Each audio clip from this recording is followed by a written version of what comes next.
Me he topado con gente que me hablan, gente incluso fuera de la iglesia, que me hablan acerca de que, aunque no vienen aquí, aunque no van a ninguna iglesia, presumen de la gran fe que tienen. O sea, a veces hablo con algún vecino, con alguna persona de aquí del barrio, y me dice, no, yo no voy a la iglesia por esto, no soy practicante, pero soy creyente y tengo mucha fe en Dios. ¿Conocen ustedes alguna persona así? ¿Alguna persona que te dice, mira, yo la verdad es que yo de iglesia no quiero ni la tuya, ni la mía, ni ninguna, pero soy un creyente, yo tengo mucha fe?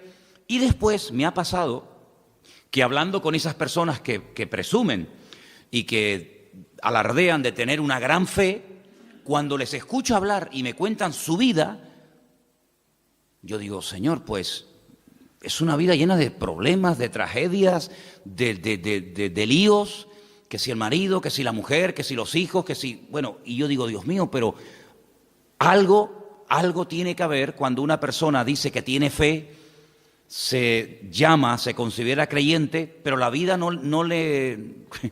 como que no le van en la vida las cosas como deberían de irle, ¿no? Entonces, orando al Señor, encontré un pasaje que nos pueda ayudar a todos cuando nos encontramos con alguna persona que nos dice que tiene mucha fe, que se denomina creyente, pero tú sabes que la vida de esa mujer, de ese matrimonio, de esa familia, no es una vida bendecida, no es una vida atractiva en ningún aspecto, sino que es una vida que tú dices, Dios mío, pues si esto es tener fe, vivan los ateos, como dijo el otro, ¿no?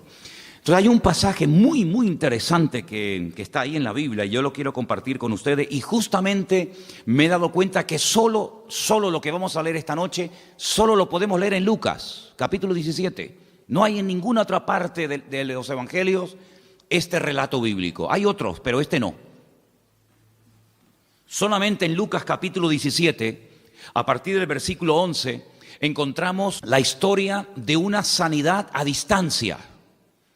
Claro, esto nos tiene que motivar muchísimo a nosotros, porque el Señor no solamente sanaba haciendo actos de presencia o tocando a una persona enferma en un momento determinado, sino que sanaba a distancia, sin necesidad de que el enfermo se acercara a Él o que Él se acercara al enfermo, sin necesidad de tocarlo, sin necesidad de imponerle las manos y bendecirlo, sin necesidad de eso. Se producían también en momentos puntuales sanidades y milagros extraordinarios. Lucas 17, versículo 11, nos habla de la historia de 10 hombres que tenían un problema en común. Seguramente eran de diferentes nacionalidades, de diferentes extractos sociales, pero todos tenían un problema en común. Y dice la historia que Jesús iba a Jerusalén y estaba pasando entre Samaria y Galilea. Y al entrar en una aldea le salieron al encuentro 10 hombres leprosos, los cuales se pararon de lejos y alzaron la voz diciendo, Jesús, Maestro, ten misericordia de nosotros. Cuando él los vio, les dijo, id, mostraos a los sacerdotes. Y aconteció que mientras iban, fueron limpiados. Entonces uno de ellos, viendo que había sido sanado, volvió glorificando a Dios a gran voz. Versículo 16. Se postró rostro en tierra a sus pies, dándole gracias, y este era samaritano. Respondiendo Jesús le dijo, ¿no son 10 los que fueron limpiados, y los 9, dónde están? No hubo quien volviese y diese gloria a Dios, sino este extranjero. Y le dijo, levántate, vete, tu fe te ha salvado. ¿Cuántos dicen amén? Vamos a orar un momentito y pedir que el Señor nos ayude a extraer verdades que contiene este pasaje, lecciones que pueden ser aplicadas a nuestro diario vivir y que podamos salir de aquí con las ideas claras y podamos salir de este lugar esta tarde dándole gloria a Dios. Señor, te damos muchas gracias por este privilegio, esta nueva oportunidad que nos brindas de estar aquí reunidos.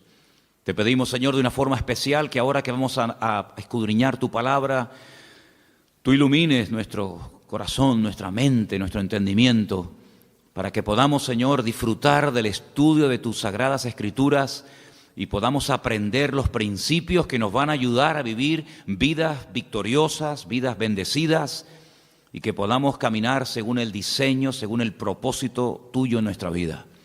Bendícenos y dirígenos en este tiempo de estudio de tu palabra, Señor. Te lo pedimos unánimemente en esta tarde, en el nombre bendito de Jesús. Amén y amén. Nadie puede dudar de que estos 10 hombres tenían fe. Nadie puede dudar de eso. Los leprosos no podían vivir en comunidad. Según la ley, los leprosos, puesto que tenían una enfermedad contagiosa, tenían que dejar, en el caso de que estuvieran casados, sus esposas, sus hijos, sus maridos, en el caso de que fueran mujeres, tenían que dejar sus negocios, sus propiedades y marcharse a lugares lejanos donde no habitara nadie, puesto que, como acabo de decir, la lepra es una enfermedad tremendamente contagiosa y destructiva. Eran personas evidentemente sin ninguna esperanza. Ellos sabían que con el tiempo no iban a ir a mejor, sino al contrario, iban a terminar muriendo de aquella terrible enfermedad. Una enfermedad que la primera constancia, el primer ejemplo que tenemos en la Biblia de una persona leprosa, curiosamente fue una mujer. Una mujer que por hablar mal de su hermano, de Moisés, quedó leprosa durante varios días. Y la Biblia dice que todo el pueblo estuvo detenido sin poder avanzar en rumbo a la tierra prometida porque estaban esperando a que ella fuera sanada. Y fue sanada porque dice la Biblia que reconoció su pecado y el Señor la restauró y pudieron seguir avanzando. Así que ese es el primer ejemplo bíblico que tenemos de una persona que quedó leprosa. Por eso los judíos siempre asocian toda enfermedad de la piel, toda enfermedad que tenga que ver con la piel o con cuestión de la lepra, con el hablar mal, con el criticar, con el juzgar, con el quejarse, con el murmurar. Siempre en la mentalidad, en la cultura judía, toda enfermedad que tiene que ver con la piel siempre la asocian con una forma destructiva o negativa de hablar. Así como cada enfermedad tiene, digamos, el sentido, hay 5 sentidos y cada enfermedad tiene un sentido que a través de la mala utilización de ese sentido pueden venir ciertas y determinadas enfermedades. En la Biblia se relaciona el hablar mal con enfermedades cutáneas, con enfermedades de la piel, incluso la lepra. Y estos 10 hombres vivían una vida triste, una vida en la que sabían que nunca más volverían otra vez a vivir una vida normal, a dedicarse a sus negocios, a sus empresas, a la pesca, a la agricultura, a la ganadería, o a tener comunión con sus amistades o familiares. Ellos sabían que eso se acabó. No había remedio. Puede ser que una persona que contrajera la lepra fuera una persona moralmente buena, religiosa, pero ellos sabían perfectamente que ni siquiera la religión judía, el judaísmo, iba a poder restaurar la piel, iba a poder restaurar su enfermedad. Ni siquiera con dinero, ya que no se podía con la religión, bueno, pues con dinero, el mejor médico, tampoco. En aquellos tiempos la lepra era una enfermedad, ya digo, totalmente incurable. Tenían que salir de las ciudades y esperar lentamente que sus cuerpos se fueran deteriorando hasta llegar a la muerte. Pero se la jugaron, bajaron de esas montañas, de esas cuevas, de esos lugares donde estaban escondidos y se la jugaron entrando a un pueblecito, a una pequeña aldea por donde Jesús en ese momento estaba pasando. Probablemente ellos tenían información o lo habían seguido de lejos y sabían que en aquel lugar podían acercarse a él y pedirle clemencia, pedirle misericordia, un milagro. Y dice la Biblia que esta gente bajó de ese lugar donde se encontraban y de lejos se pararon y le dijeron al Señor: Jesús, Maestro, ten misericordia de nosotros. Ahora, lo curioso de este milagro es que vemos gente que tiene fe, gente que claman correctamente al Señor, con humildad, gente que se juega la vida. Si los encontraban allí, los podían matar a pedradas, porque nadie iba a correr el riesgo de contraer la enfermedad por culpa de estos leprosos que se habían escapado del lugar donde tenían que estar viviendo. Demostraron valor, demostraron una fe tremenda en el Señor. Pero hay un ingrediente en este milagro que es el que a mí me ha llamado poderosamente la atención, porque ejemplos de fe tenemos miles en la Biblia.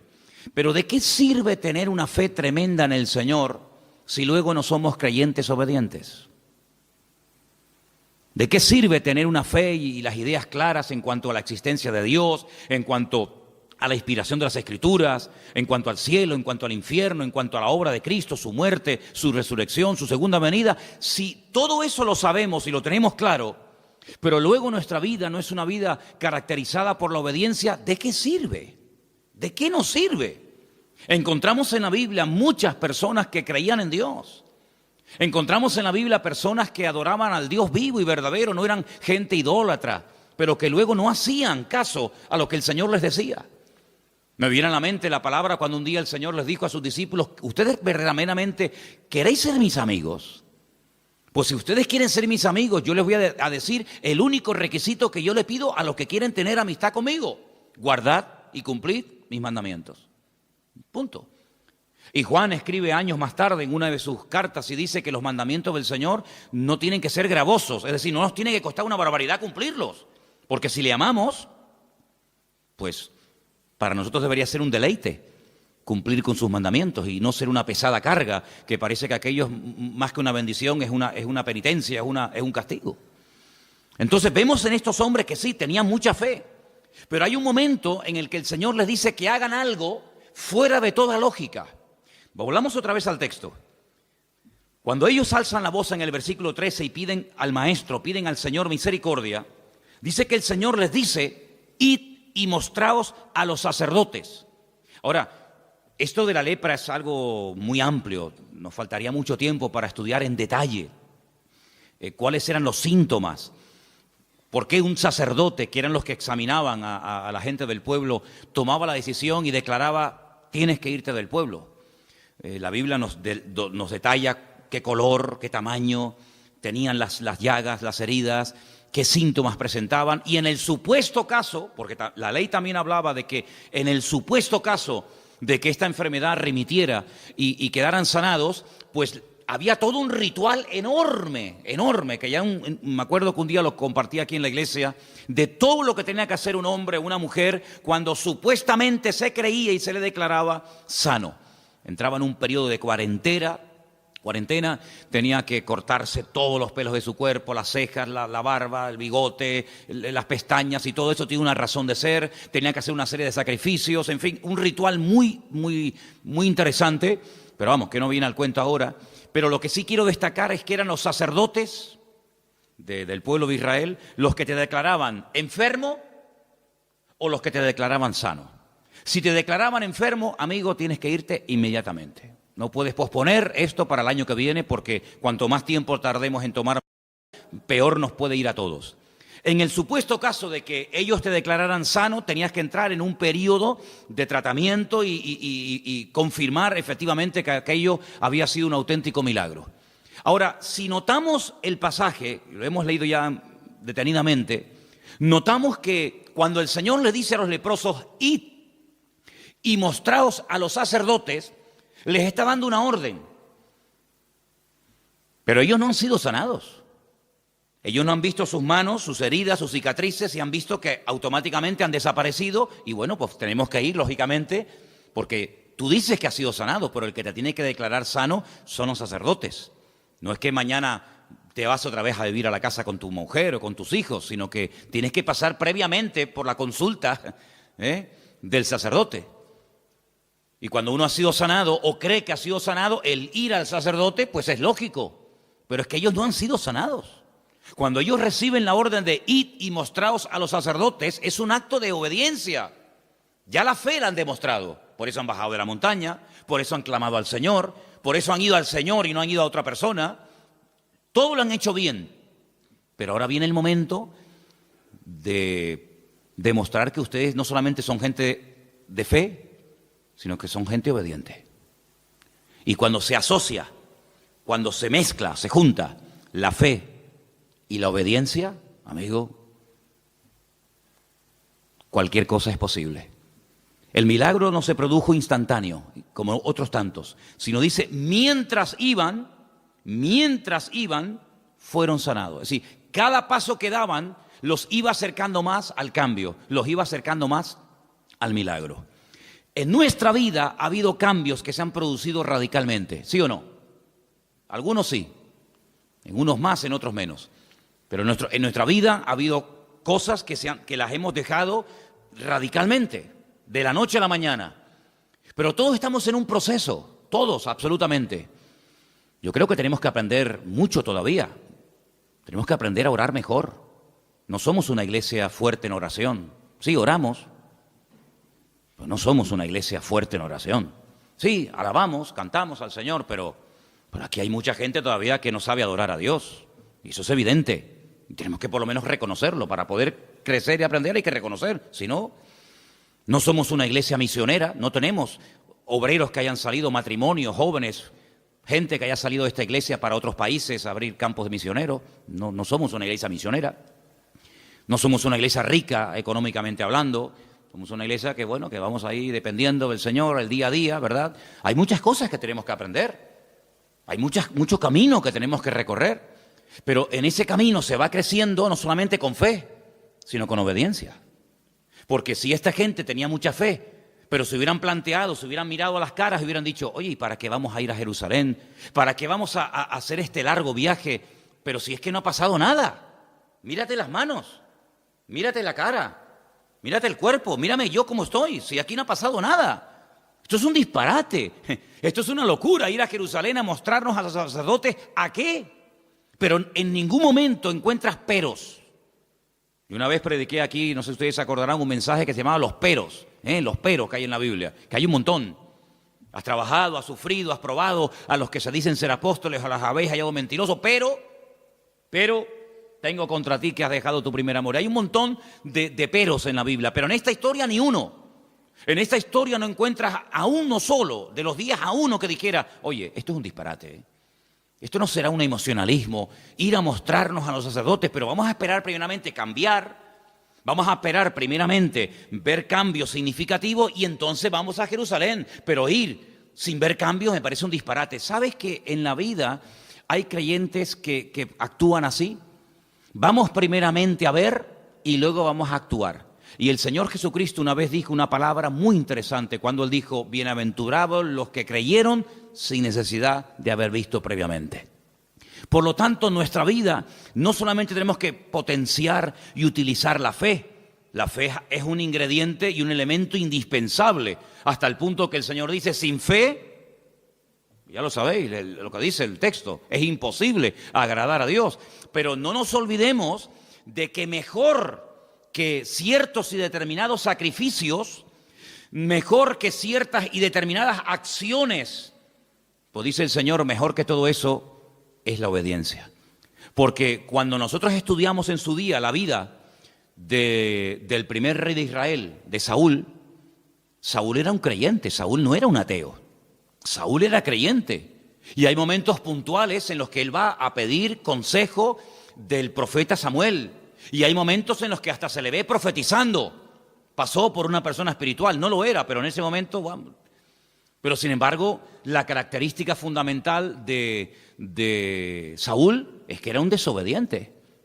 Cuando el Señor le da la orden de ir y exterminar a Amalek, de no dejar nada, para llevárselo al pueblo, y cuando al día siguiente va Samuel y le dice, oye, pero no te dije yo que no tenías que traer ni ovejas, ni bueyes, ni nada, ¿esto qué es?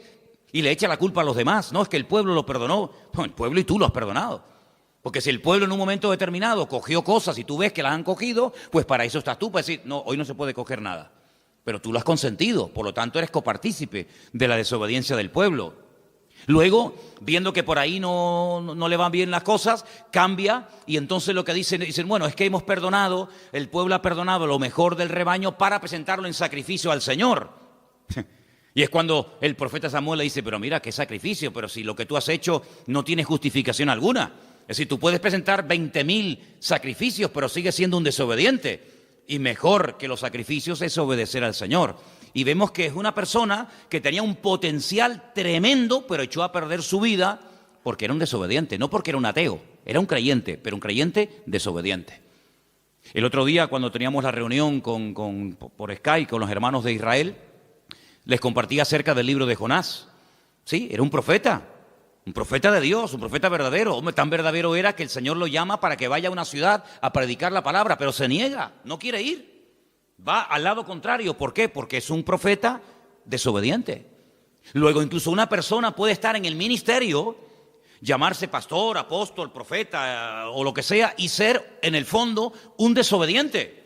Incluso hasta vimos en el libro que se enfada con el Señor cuando la ciudad se convierte. Y el Señor, lógicamente, cuando ve que se han convertido y se han arrepentido de corazón, pues los perdona. Y entonces salta Jonás y dice, ve, yo lo sabía. Yo lo sabía que tú eres un Dios misericordioso y clemente, lento para la ira, grande en misericordia, y yo sabía que los ibas a perdonar. Y está diciendo, en otras palabras, es que yo quería que los condenaras. Yo no quería que se arrepintieran y tú los perdonaras. Entonces, ¿pero qué tipo de profeta es ese? ¿Qué tipo de predicador es ese que se convierte en una ciudad entera y se enfada? Entonces, ¿qué es lo que tú querías? Pues que le viniera el palo encima. Y me llamaba la atención que cuando el Señor confronta a Pedro, en aquella conversación que tiene con él en el mar de Galilea, y le dice, Pedro, ¿tú me amas? Y le dice, sí, Señor, tú sabes que yo te amo. Y muchas veces cuando hablamos de este encuentro, de este momento de restauración, pues decimos lo que acabo de decir yo ahora. Pero es que realmente no dijo eso exactamente el Señor, sino que le dice, Pedro, hijo de Jonás. Y ahí nos damos cuenta de que el padre de Pedro se llamaba Jonás. Y lo menciona 3 veces. La primera vez que vemos que Pedro, o que el Señor menciona el nombre del padre de Pedro, como diciendo que eres hijo de Jonás. Y Jonás, sabéis que en vuestra cultura y en vuestra historia bíblica pasó a la historia como el profeta rebelde, como el profeta desobediente, como el profeta que prefirió que lo tiraran por la borda y morir ahogado antes de reconocer que estaba haciendo su voluntad y que se estaba rebelando en contra del Señor. Y que se enfada con el Señor cuando la gente cambia de vida y se convierte. Hijo de Jonás, que tú estás actuando con el espíritu de Jonás. Y cada vez que en nuestra vida hay un acto de rebeldía, cada vez que en nuestra vida, pues claro, negar la fe sería un disparate, sería una apostasía el negar la fe. Eso no lo vamos a hacer, Dios nos libre. Pero desobedecer es mucho más fácil que ser un apóstata. Porque ¿cómo voy a apostatar de la fe? ¿Cómo voy a negar a Cristo que me salvó y me redimió con su sangre? ¿Cómo voy a apostatar de la salvación? Es una cosa impensable. Pero ¿y cuántas veces hemos desobedecido, hermanos? Parece como que no le damos tanta importancia. Sí, el apóstata, oh, madre mía, negó al Señor, traicionó al Señor, vendió al Señor. Y eso lo elevamos a la máxima potencia. Pero es que hay algo peor. Y es ser un creyente desobediente. Y dice el Señor que para Él eso es algo tremendamente, es terrible. Y el Señor no permitió bajo ningún concepto que este hombre siguiera en el trono por ser un desobediente. Luego, lo que para nosotros a lo mejor no es tan grave, para el Señor es gravísimo. ¿Te das cuenta? Y también lo que para nosotros puede ser algo terrible, pues el Señor a lo mejor no le da tanta importancia como tú y yo le damos en alguna ocasión. Así que en este pasaje vemos esa combinación extraordinaria, fe y obediencia. Y mientras iban, dice la Biblia, que fueron sanados. Sanados a la distancia, sanados progresivamente, y algo muy importante que se da aquí. Y es que de los 10, solamente uno, vamos a leerlo otra vez, solamente uno volvió al Señor. Entonces uno de ellos, versículo 15, viendo que había sido sanado, volvió glorificando a Dios a gran voz.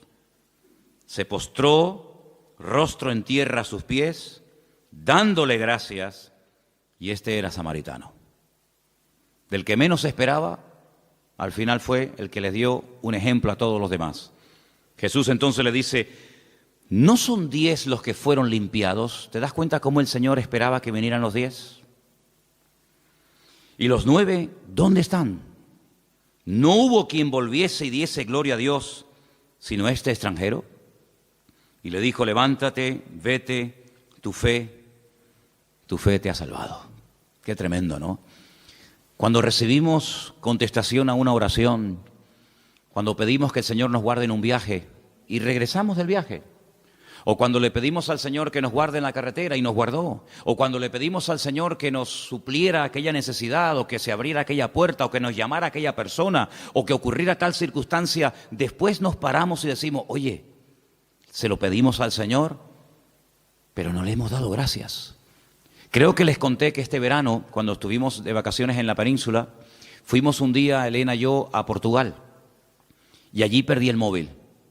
En la frontera entre España y Portugal hay un pueblo donde hay unas murallas muy bonitas y está siempre lleno de gente. Van muchísimos turistas a pasear y hay muchos restaurantes y la gente va a comprar cosas. Y allí se me perdió el móvil. Y bueno, cuando me di cuenta que había perdido el móvil con todos mis datos y los teléfonos y todo, pues uno dice, Señor, ¿y qué hago? Allí oramos una oración tremenda. Y el teléfono apareció, ¿sabes? Volvimos otra vez a Portugal, volvimos otra vez, y entrando por ese pueblecito donde estaba lleno de gente, pues resulta que un chico me llama a lo lejos y creo que oyó algo de la conversación de que estaba buscando un móvil y me localizó y me lo entregó. Y fue un milagro, fue un milagro. Pero después nos tuvimos que parar y decir, con la misma intensidad con la que te clamamos y te pedimos que nos ayudaras en este problema, con la misma intensidad tenemos que dar gracias al Señor. Lo que no puede ser es que pataleemos, lloremos, nos tiremos al suelo, gritemos, nos revolquemos, pidamos todo tipo de misericordia y todo tipo de verdad, de gestos y de palabras, y luego a la hora de recibir la respuesta seamos incapaces de decir gracias, Señor, porque aquello se resolvió porque tú interveniste, porque tu nombre fue glorificado y tenemos que ser personas agradecidas. En este pasaje que vemos aquí, que como dije al principio solamente lo encontramos en Lucas, vemos 10 personas desesperadas, pero personas que no tiran la toalla, personas que caminan en una buena dirección, no van a cualquier persona de la época a pedir ayuda, sino van al Maestro, van al Señor, claman correctamente, demuestran su fe, esperan un resultado. El resultado tal vez no fue el que ellos esperaban, ser sanados inmediatamente, pero bueno, es otro sistema. El Señor nos ha dicho a nosotros, hemos oído que una vez le puso la mano encima a un leproso y lo sanó instantáneamente. Bueno, gloria a Dios, pero en nuestro caso el Señor nos pide algo diferente. Por eso, qué importante es descubrir la forma como el Señor quiere tratar con mi vida. No copiar, no imitar, no envidiar la forma como Dios trata a fulano o a mengano, sino tú y el Señor y tú, descubrir la forma particular y privada como el Señor te trata a ti como hijo y como hija suya. Un acto de obediencia. ¿A dónde quieres que vayamos? ¿A Jerusalén? ¿Dónde estaban? El capítulo empieza, la historia dice, yendo a Jerusalén, pasaba entre Samaria y Galilea. Entre Samaria y Galilea ocurrió esto, en un pequeño pueblo, en una pequeña aldea. Y tenemos que ir a Jerusalén. Perdonen, pero ¿y esta pateada? ¿Para qué? ¿No nos puede sanar aquí? ¿Para qué tenemos que ir a Jerusalén? A lo mejor 5 horas caminando, 4 horas, no sé. Horas caminando. Pero es lo que el Señor nos pide a nosotros. Es lo que el Señor nos está pidiendo a cada uno de nosotros. Yo pregunto, ¿estamos dispuestos a obedecer al Señor en lo que nos pide? ¿Por qué a veces somos tan testarudos y cuestionamos y retrasamos lo que sabemos que en el fondo tenemos que hacer? ¿Por qué? Porque todos dentro de nosotros tenemos un espíritu de rebeldía.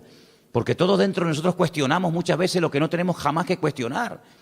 Si el Señor nos dijera, ¿queréis que yo te ayude, que responda a tus oraciones? Vete caminando esta noche al Teide de rodillas. Sí, pero Señor, ¿cómo es esto? ¿Pero te imaginas que el Señor nos dijera a nosotros hoy en día esto? ¿Te imaginas que el Señor nos pusiera barro en los ojos y nos dijera, vete a la playa de las Teresitas y cuando llegues allí te bañas? Es un disparate, es una locura. ¿Te imaginas que el Señor nos dijera, ¿quieres que te dé la petición que tienes tanto delante de mi presencia? Pues lo que tienes que hacer es irte caminando de aquí a Weimar. Y mientras vas caminando, ahí vendrá la respuesta. El Señor a nosotros no nos ha pedido esto. Yo creo que somos la generación en la que nunca nos lo ha puesto tan fácil a los creyentes el Señor el obtener respuestas a nuestras oraciones. Y yo veo en la Biblia que hay momentos en los que la gente tiene que hacer un esfuerzo. Aquí tenemos un ejemplo. El pobre ciego que lo manda caminando al quinto pino de Jerusalén, teniendo un estanque al lado como es el de Betesda. Yo veo en la Biblia que hay momentos en los que el Señor le pide a personas cosas que yo no sé, con toda honestidad, si me las pidiera a mí, si yo las haría. Mira tú, por ejemplo, a Abraham, que vive en el sur de Israel, y le dice que sacrifique a su hijo, y no lo puede sacrificar allí en la puerta de su casa. 3 días caminando, hermano. 3 días caminando. Y 3 días después de vuelta. Para subir a un monte a sacrificar a su hijo. Pero bueno, ¿y qué más da matarlo aquí, que matarlo allá, que matarlo en la puerta de mi casa, que matarlo encima de la cama? No cuestiona, sino se levanta bien temprano a la mañana, se pega 72 horas caminando. Un señor ya mayor que podía decir, pero señor, pero yo tengo otras cosas que hacer, tengo criados, tengo una mujer, tengo otras cosas que hacer en la vida. 3 días caminando. Pero él aprendió a obedecer a Dios. Y aprender a obedecer cuando lo tenemos claro, o cuando nos va a favor de la corriente, o cuando nos gusta, eso no cuesta nada. Pero yo creo que nuestro nivel de madurez se demuestra no tanto por la fe que tenemos. Porque fe, si no tenemos a estas alturas fe, pues menudo problema tenemos. Yo creo que el problema que tenemos hoy en día los cristianos no es tanto con la fe, sino con la obediencia. Porque la fe es como algo abstracto, ¿no? Decimos que tenemos fe y no tengo que hacer nada para demostrar que la tengo. Pero la obediencia, sí tenemos que hacer una serie de cosas para demostrar que verdaderamente somos creyentes obedientes. Y es ahí donde se marca la diferencia. Porque una fe que no actúa en obediencia es una fe muerta. Entonces puede ser, no digo que siempre sea así,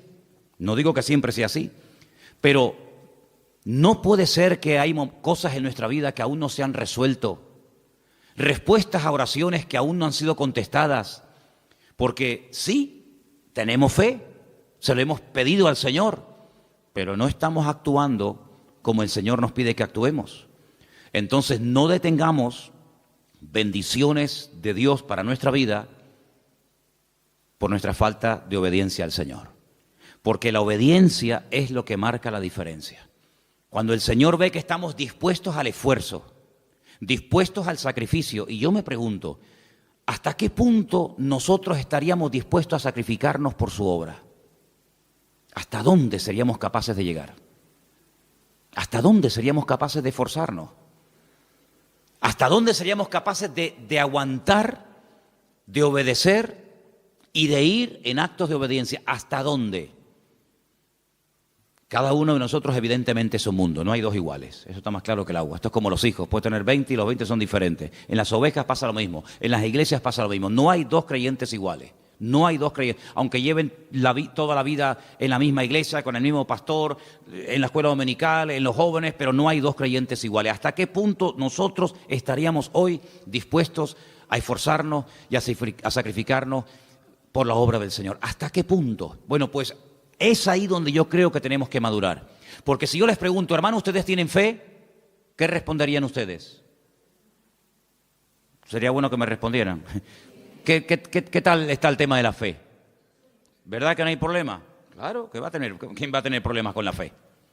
Además, ¿quién sabe cuánta tienes o cuánta no tienes? Y eso es una cosa que solamente ve el Señor. Pero ¿y la obediencia? Hermano, que mañana hay que venir a pintar a la iglesia. Ay, amigo, ¿y por qué tengo que ir yo? Hermano, mire que mañana hay que hacer tal cosa. Mire, hermano, que tenemos que echar una mano para tirar esto para adelante. Mire, hermano, que tenemos... Ay, amigo, es que es ahí, es que la fe y el cantar, gloria a Dios, y cada uno con la suya, y no pasa nada. Pero es en los actos, es en las acciones, es en el esfuerzo. Y quiero solamente terminar diciendo algo. Cuando el apóstol Pablo dejó de pastorear la iglesia de Éfeso, que ya sé que era complicada, una iglesia muy grande, una iglesia, fíjate tú lo que te voy a decir ahora. El día de la despedida, después de 2 años de arduo trabajo en la iglesia de Éfeso, dice Pablo algo así tremendo. Imagínate si yo lo dijera hoy, imagínate. Hermano, yo sé que después de mi partida entrarán en este rebaño, en esta congregación, lobos rapaces que no perdonarán al rebaño. Bueno, se entiende, no está pastor, no está Pablo, seguramente algunos aprovecharán el vacío para meterse, no, pero espérate, es que hay más. Dice, y también sé que después de mi partida, de entre vosotros, no de fuera, de entre vosotros, se levantarán lobos rapaces que no perdonarán al rebaño. Madre mía, menudo futuro. Y ahora dice Timoteo, y ahora yo me voy, pero tú te quedas. Y él ha escuchado el mensaje de despedida. Pobrecito Timoteo. Timoteo habrá dicho hoy, ¿no puedes dejar a Tito? ¿No puedes dejar a Silas? ¿Me tienes que dejar a mí a bailar con la más fea? Claro, el pobre Timoteo se enferma del estómago al poco tiempo, eso es normal. Los nervios Al poco tiempo lo empiezan a menospreciar, al poco tiempo lo empiezan a infravalorar, tú eres muy joven, tú no tienes experiencia, tú no sirves para nada, y seguramente le habrá dicho a Pablo, Pablo, sácame de aquí, que mira que me van a comer esta gente, mira que no sé qué, que no me valoran, que si soy muy joven, que si soy muy debilucho, que si no sé qué, y Pablo le escribe una carta y que le dice, esfuérzate, amigo, pelea, lucha, echa mano de la vida eterna, aviva el fuego del don de Dios que está en ti, evita discusiones y problemas, evita todas esas cuestiones. Tú cumple con tu ministerio, predica con ganas y sin ganas, eso es lo que significa tiempo y fuera de tiempo. Y no le da ni una rendija de posibilidad para decir, bueno, aleluya, me salgo de aquí corriendo, sino que le dice, esfuérzate, pelea, lucha. Timoteo, hombre de fe. Pablo estaba orgulloso de él, pero tienes que demostrar tu fe, amigo. ¿Y cómo tienes que demostrar tu fe? Aguantando. Y tienes que demostrar tu fe con el esfuerzo y con el sacrificio. Hasta ahora no has demostrado nada. ¿Qué vas a demostrar? Si el que predica, el que comparte, el que abre la obra, el que se lleva los palos, al que meten en la cárcel, al que apalean, al que escupen, al que apedrean es a mí, siempre es al mismo. Pero ahora te toca a ti, y ahora te toca a ti coger el testigo. Yo ya estoy pronto, dice Pablo, el tiempo de mi partida está cercano, pero ahora eres tú el que tienes que pelear y luchar y batallar y dice, y lucha legítimamente, y pone el ejemplo del atleta, y pone el ejemplo del agricultor, etcétera. En otras palabras, la fe se demuestra con los hechos. Las palabras no sirven de nada. Y hay momentos en los que cuando una iglesia empieza, pues sí, todo el mundo habla y todo el mundo propone y todo el mundo sugiere, y eso está muy bonito y está muy bien, pero con el paso del tiempo una iglesia que madura, una iglesia que crece y una iglesia que avanza, no es la iglesia que habla tanto, sino que hace más de lo que habla.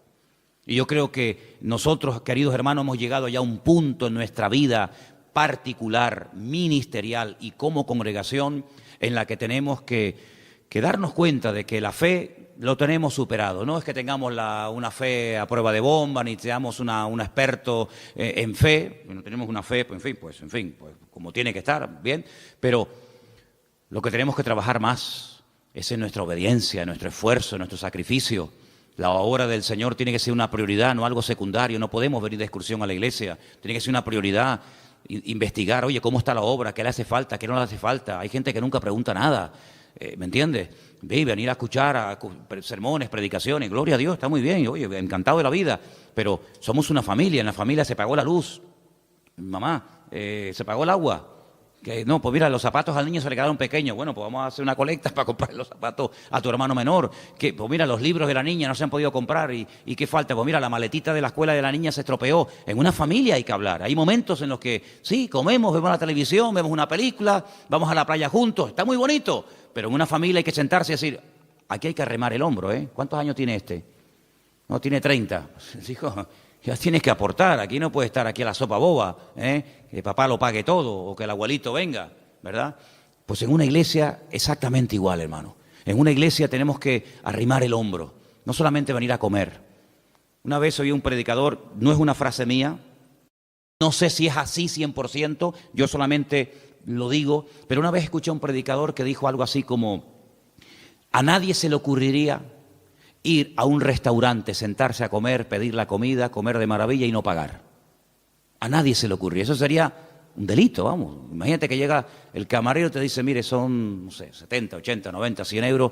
Pues mire, yo he comido muy bien, felicita al cocinero, ha sido una comida excelente, el servicio maravilloso, pero no le voy a pagar. Ah, ¿no? ¿Por qué? Dice, ¿por qué no? No le voy a pagar. Qué interesante, ¿no? Qué interesante. Ir a un restaurante, o irte aquí al Corte Inglés, o irte a una tienda, ponerte la ropa, los zapatos, camisa, pantalón, la corbata, y decir, miren, me encanta cómo me queda, de verdad que... pero no lo voy a pagar. En la obra del Señor muchas veces nos acostumbramos a vivir única y exclusivamente de la gracia de Dios. Señor, dame, dame, dame, dame y dame. Y no es que nosotros tengamos que pagarle al Señor, ¿qué le voy a pagar yo al Señor? Pero sí tenemos que partir de la base de que el Señor ha puesto bajo nuestra responsabilidad su obra aquí en la tierra. Cuando el apóstol Pedro le dijo 3 veces, Señor, tú sabes que yo te amo. Muy bien, si usted dice que me ama, yo ahora te voy a poner a prueba. Apacienta mis corderos, apacienta mis ovejas, atiende a mis rebaños. Si me amas, ahora tienes que demostrarlo. Decirlo no cuesta nada. Decirle a tu esposa o a tu marido, te amo, cariño, eso no cuesta nada. Te amo, ya está. ¿Verdad? Te amo. Pero amigo, es la convivencia, es el trato diario, es el aguantar, es el colaborar, ¿verdad? En la obra del Señor, el decir te amo no cuesta nada. Hay canciones, nosotros tenemos algunas canciones donde creo que sale la frase, yo para las letras de las canciones soy muy malo, pero creo recordar que tenemos varias canciones en las que le decimos al Señor te amo. Perfecto. Pero no solamente hace falta expresar nuestra fe al Señor, hace falta expresar nuestra obediencia al Señor. Y es ahí donde las iglesias marcan la diferencia. Pasar de la teoría, pasar a la práctica. Y quiero ya terminar diciendo algo. Si los 10 leprosos hubieran dicho, no vemos sentido, no le veo importancia a esto de ir a Jerusalén a mostrarme a un sacerdote, ¿para qué? Esa gente, créanme, se hubieran vuelto a su cueva o a su montaña donde vivieran exactamente igual de leprosos. Pero no igual, sino peor, porque tuvieron la oportunidad de su vida y la dejaron escapar. Yo creo que como creyentes se nos presentarán, no digo todos los días, sería tal vez una exageración por mi parte, pero yo creo que de vez en cuando a lo largo de la vida, del camino, se nos presentan oportunidades. Y esas oportunidades que se nos presentan en la vida tenemos que saber aprovecharlas, porque si las aprovechamos, actuamos con fe y con obediencia, yo creo que el Señor nos bendecirá y el Señor nos va a sorprender y se abrirán nuevos campos y nuevas puertas que de otra manera permanecerán cerradas durante mucho tiempo. Por lo tanto, vamos a echar mano de la fe, amén hermanos, pero vamos también a obedecer al Señor en todo cuanto Él nos pida. Oportunidad que se nos presente para hacer algo, para lo que sea, vamos a arrimar el hombro, vamos a decirle, Señor, te amo, pero cuenta conmigo.